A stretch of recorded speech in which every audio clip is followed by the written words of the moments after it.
Hello friends, welcome in Pharmaceutical Chemistry 2. Today we are going to deal with vitamins. Myself, Mrs. Urmila Ravindra Gaudi, MPharm in Quality Assurance and currently lecturer in KK Bagh Institute of Pharmacy, Chandori. Now, today we are going to deal with vitamins. Learning outcomes.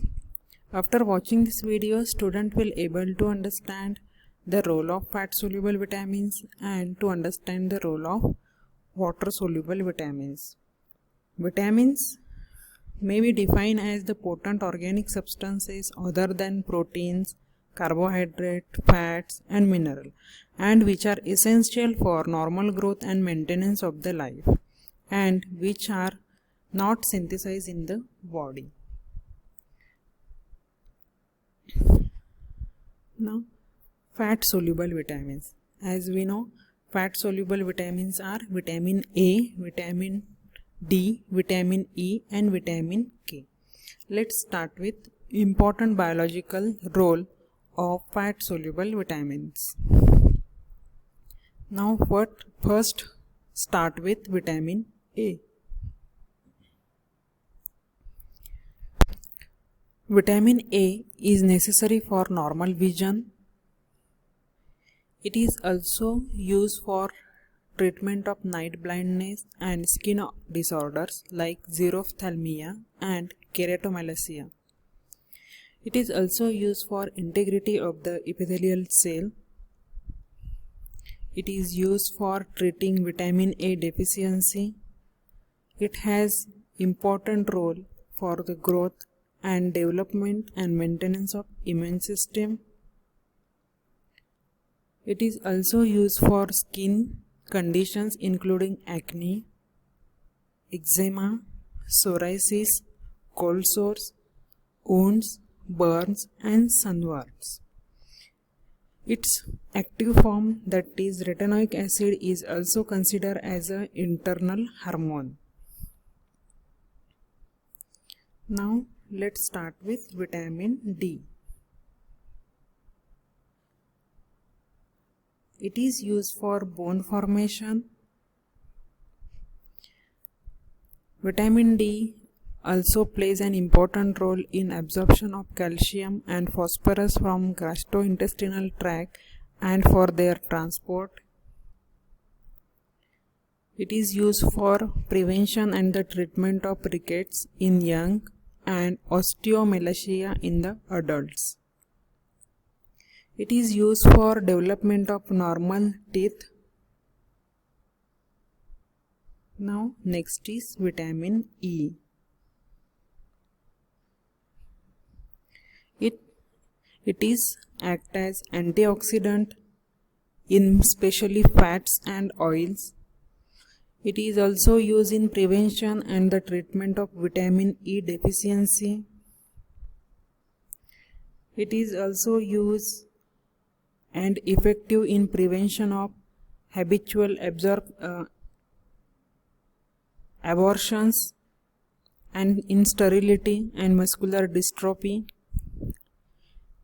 It has essential role to maintain structure and the functions of smooth muscle and skeletal muscle. That means it is effective in muscular dystrophy.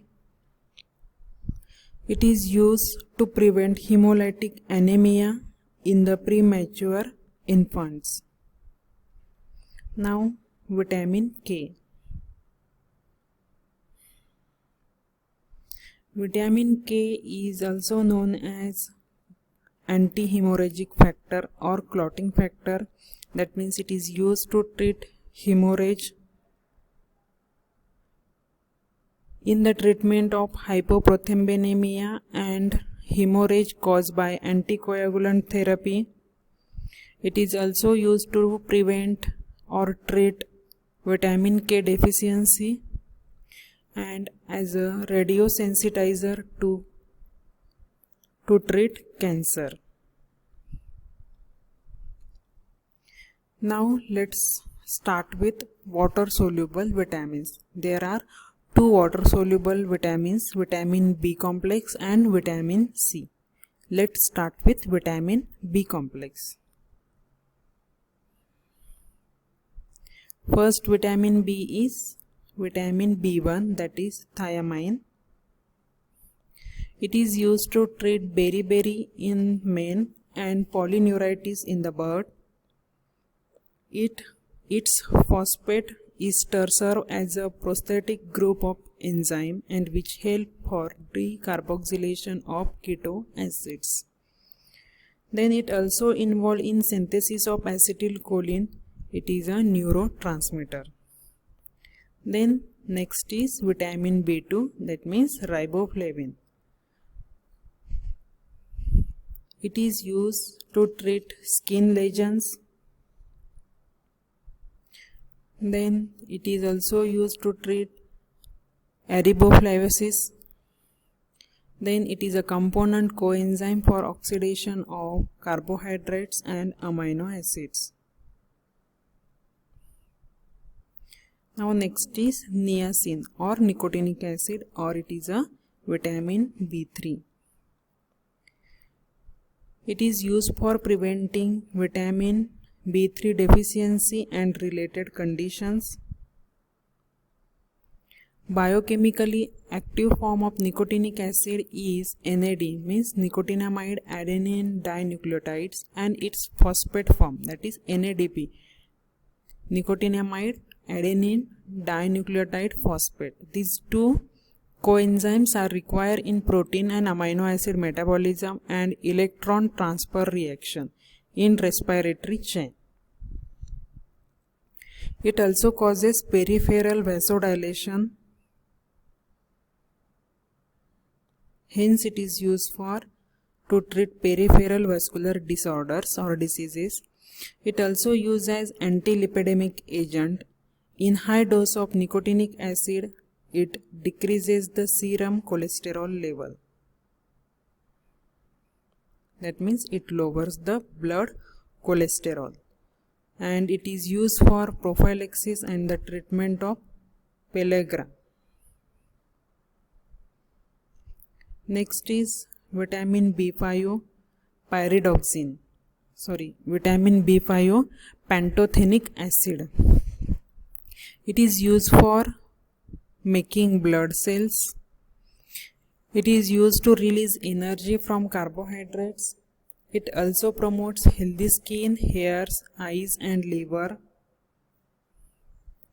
It is used for degradation and metabolism of fatty acids, and it is used in synthesis of steroids and steroidal hormones.